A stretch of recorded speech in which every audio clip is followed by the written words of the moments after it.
Hi, this is Jake from Neighborhood Reads. Today I want to talk about a really amazing book called The Rage of Dragons by Evan Winter.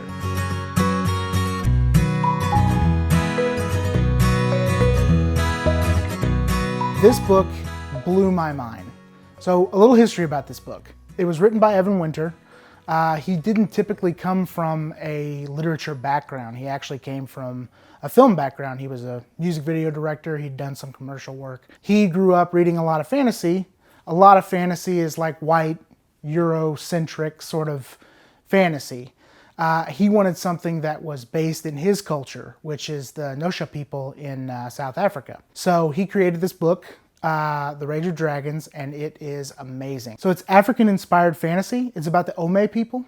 I think it's Ome or Omehi. I can't remember. Please correct me in the comments if I'm wrong. The prologue is them landing on the continent and basically colonizing this new continent. And the native people who live on that continent are this sort of like, they view them, our lead characters view them as savages, as others who they're in this like constant eternal war with. So the Omehi people have a caste system. There's the queen at the top and then cascading nobles down. Our main character, Tao, is a common. So not quite a lesser, but not quite a noble. He's right there in kind of like the middling class. So there's not really a middle class. He's much lower.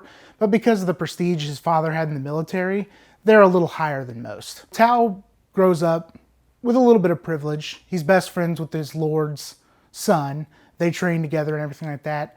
And Tao at first is just, he's not really interested in war. He's not really driven to do anything. He just kind of wants to settle down, have a normal life. That all changes very fast. So Tao loses someone very close to him early on, and it sets him on the path of vengeance right away.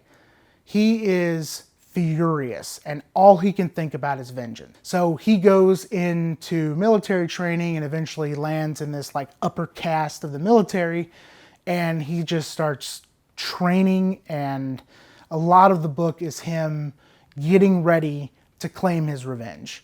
It's an amazing book. The world building is fantastic. Storytelling and the general prose are amazing. You will not believe how fast this book goes. I literally just flew through the book. I'm typically a pretty slow reader. I didn't even realize I was at the end of this book when I got to the end. So a little history about Evan Winter. It's really cool.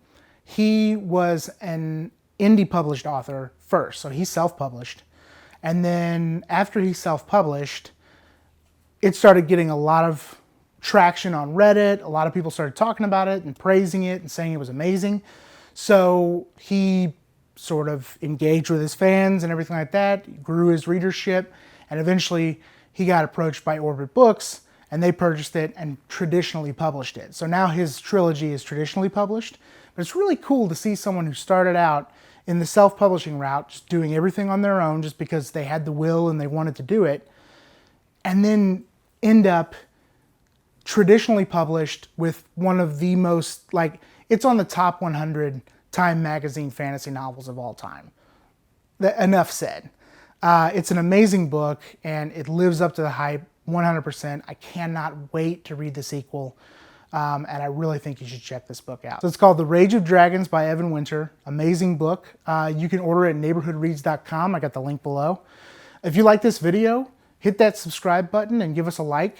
If you have any questions about the book, or if you want to just get the conversation started, please leave me a comment down below. I would love to talk to you about this book. I can't get this book out of my head.